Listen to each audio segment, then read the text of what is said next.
The security who opens your gate when you go to work, perhaps you are staying in a place where there's a gate, they need to be acknowledged.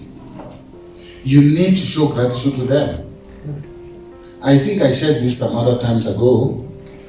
A colleague of mine who is an old man, is on pension now.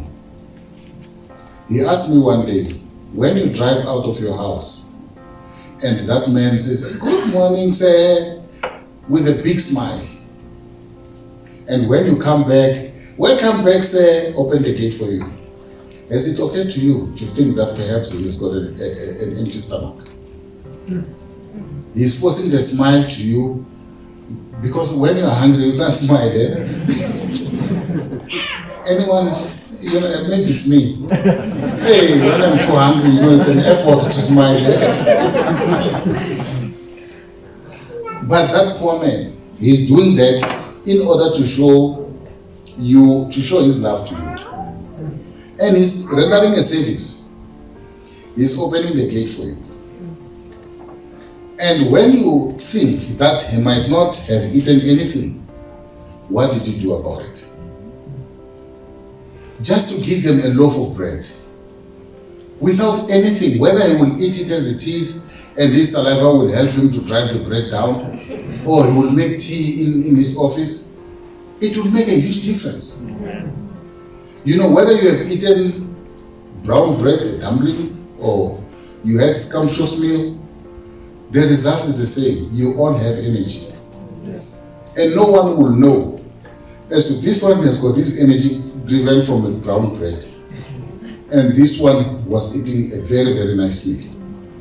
You all have equal energy. Did you think of fueling him by giving him a little bit of energy? I'm not talking about big things. I'm not talking about buying him 2 chickens and 2 loaves of bread and 5 liters of cool drink. No.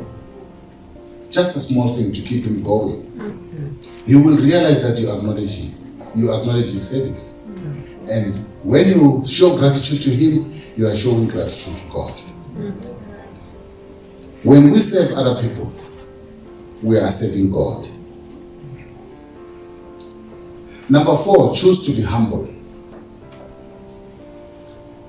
It's of no use for you to buy, that bread from Woolies and that chicken from Woolies, which will cost you 150 rand, normal chicken, and you throw it at that poor man.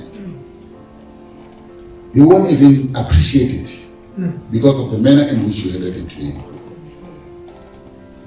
But if you tell him that, you can have that, I know my wife has cooked the best meal at home.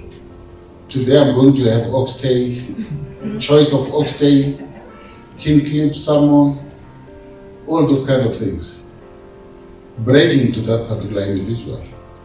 You have taken away all the blessings that God was going to bestow on you. Do it with humbleness. Tell him you are an amazing person. I love your attitude every day when I come through here. I love the manner in which you react. Some other people knows that I support Liverpool. When Liverpool have lost, he will even open the window. Hey, how was the game today? And we laugh about it. It shows that you are not above them, but you are equal to them. Because I don't believe in ranking differently from other people. We are all equal. We are all the creations of God. And He loves us exactly the same. What if that was Jesus Christ standing before you, that you undermine in that fashion? It's so heartbreaking. There's a certain videos that normally happen from, it's a Christian group. They call it algorithm, something like that. Eh? It's English. I won't repeat this word. Maybe I may bite my tongue. They always show a scene of a person who ridicule and do other things to other people. I remember, I'll give you 2 examples. The one example, it was one black man who was going for interview in that particular company. And the person was to interview him, who thought to interview him, was a young white man who was also fearing for competition. He ridiculed that man from the time he came in. And he was doing all sorts of nasty things. And eventually, when that man felt that he needs to walk away, the owner of the company came. He said, "Oh, Mr. Sagadevan, you are here. I thought you'd come a little later. Please come on. I just want to show you around. Your first subordinate is this one. The very one who was interviewing him in a ridiculous way. He did not even interview him. He told him that you've got a job already. And then how will you feel if you are that young?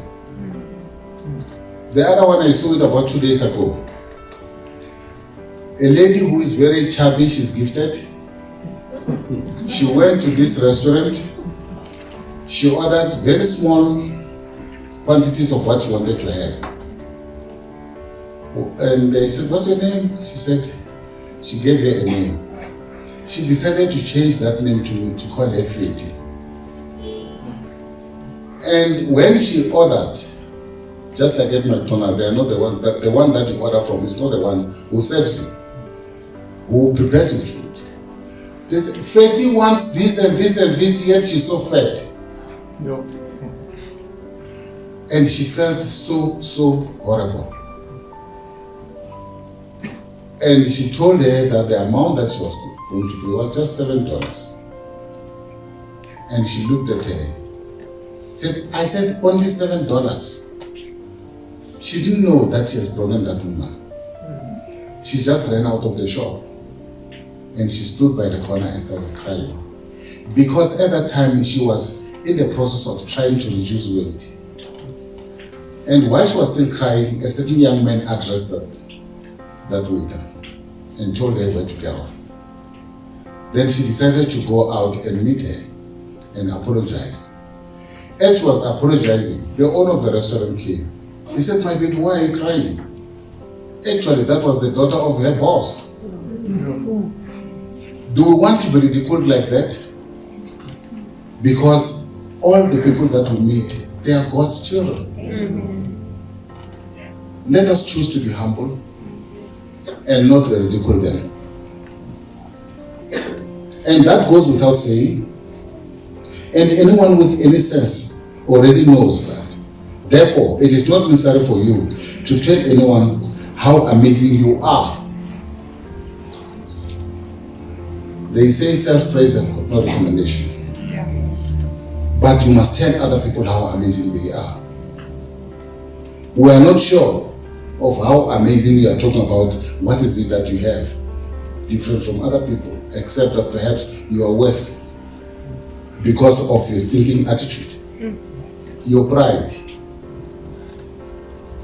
Humble yourself in the presence of the Lord and He will exalt you. That is from James chapter 4 verse 10.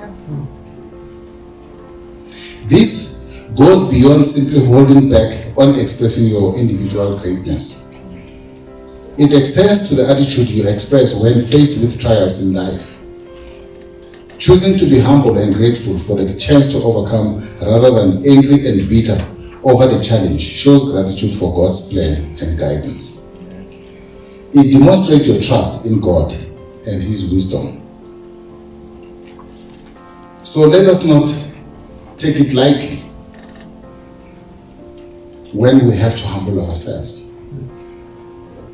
There are some people that you can see that, this one is ranking lower than me. But they will show you how arrogant they are. And perhaps you are the person who is supposed to help them with something. But they still display arrogance towards you. One of the truest ways to demonstrate your appreciation to God is to simply pray. Pray and tell Him how grateful you are. Pray and tell Him your gratitude towards Him, towards these people that He brings along your way. God loves to hear from you. He often wonders why you never call him or write to him. Because, especially when things are going well for you, you don't even think of God.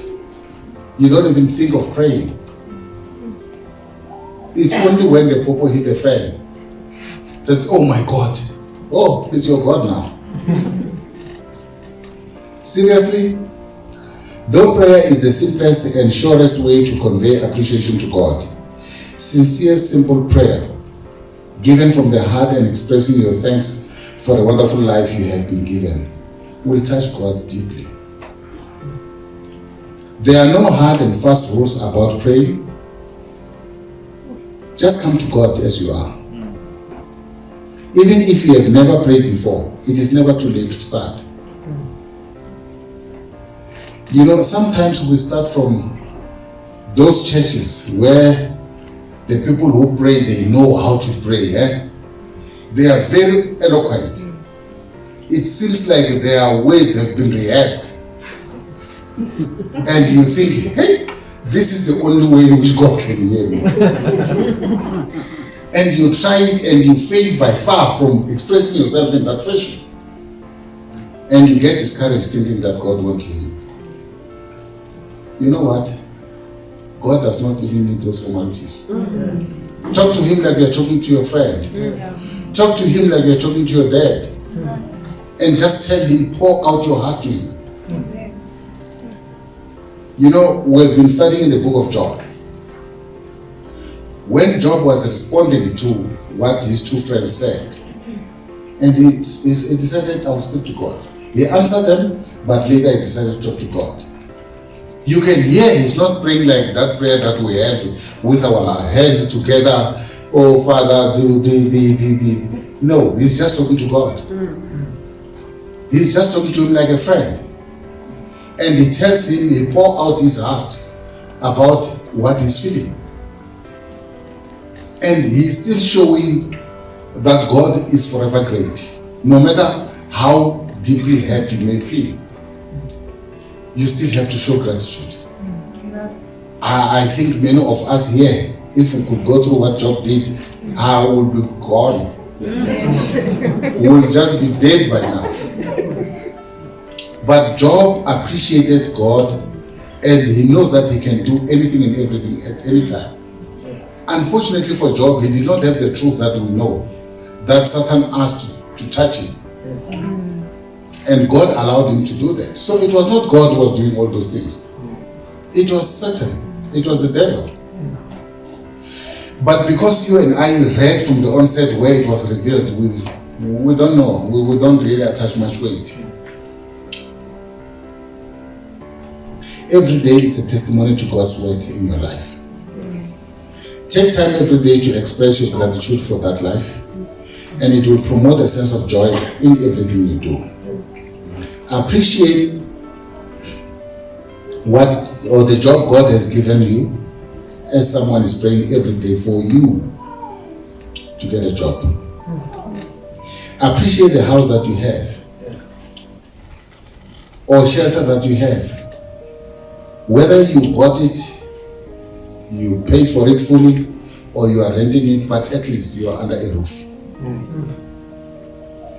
Because you must remember about somebody who is homeless.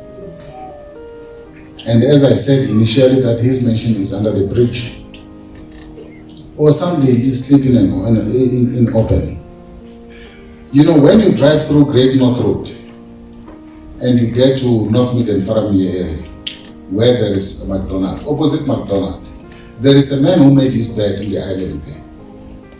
For years, he's sleeping in an open. There are big trees there that might be shielding him a little bit, but not much. He chose an open space. And his top blanket is a big plastic because it rains. And we sleep in our nice, warm homes. Let us not even try to think about these circumstances. We don't know why he's there. But the fact of the matter is sleeping under the open sky every day. Let's appreciate the spouses that we have. Can I repeat this? Yes, sir. Let us appreciate our spouses. Amen. You know, this is it's intriguing me every day. When a man desires a particular woman, or that woman also desires this man, you know, they've got the most beautiful ways to describe to each other. A person will say, I can't even sleep. And maybe it's true, he can't even sleep. He can't even eat. And when he tries to study, he can't even see the letters written in the book except to see the pictures of that particular person. But once they get married,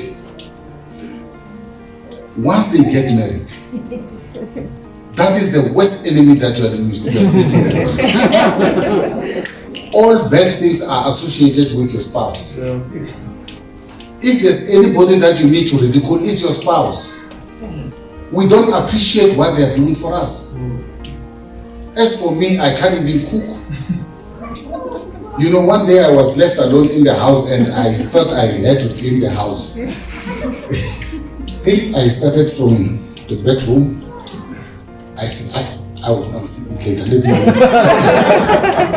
And I went to the lounge. How did they start these things? It was a mess. And I didn't even know where to start. But when I'm with my wife in the house is always clean. But you find that I'm struggling to appreciate her and to show her gratitude.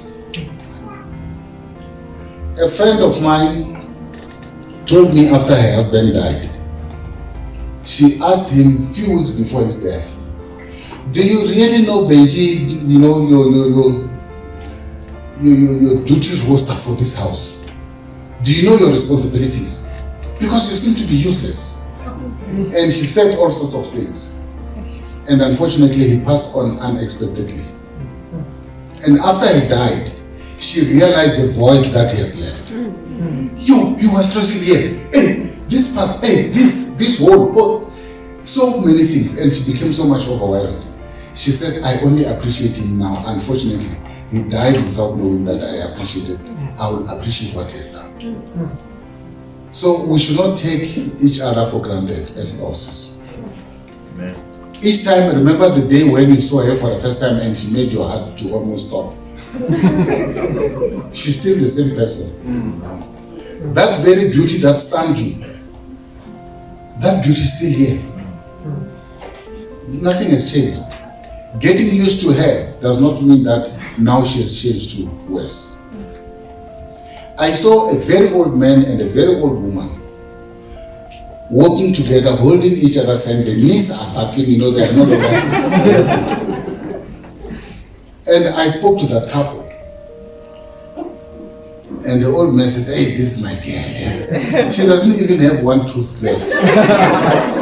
But he remembers that beautiful set of teeth that she had. It's only me who is seeing her now that do not see those teeth. He still appreciates her. And she appreciates him as well, as a hunk that she saw from the onset. The fact that the muscles are now, you know, it doesn't matter. We need to appreciate the woman that you saw when you grow up. I'm talking more to men because I'm a man. We always want to see the girls that we've married, not the women that they've become. You gave her 5 children, but you expect her to maintain the same figure that she had. You didn't give birth to any one child, but your tummy is like this. You are pregnant for her. But you want her to have that Coca-Cola figure all the time.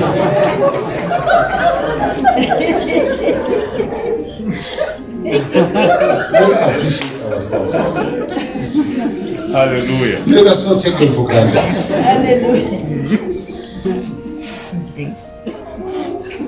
You know, let's appreciate our children. In my profession, the first person that I sent to jail without a fine was a young man who slapped his mother. I couldn't imagine doing that. But if you've got a child who listens to you, who adores you as a parent. Appreciate those children. The child that comes back from school with all sevens is not the kind of child that you ask, but why did you perform so badly? He said, but I saw your report that you also failed.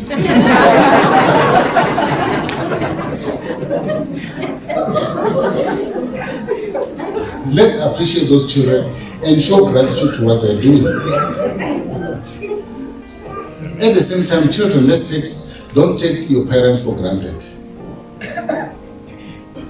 You know, it's happening mostly in the African family, I don't know the others. A man is struggling to get a job. He's a man now. He's in his 40s.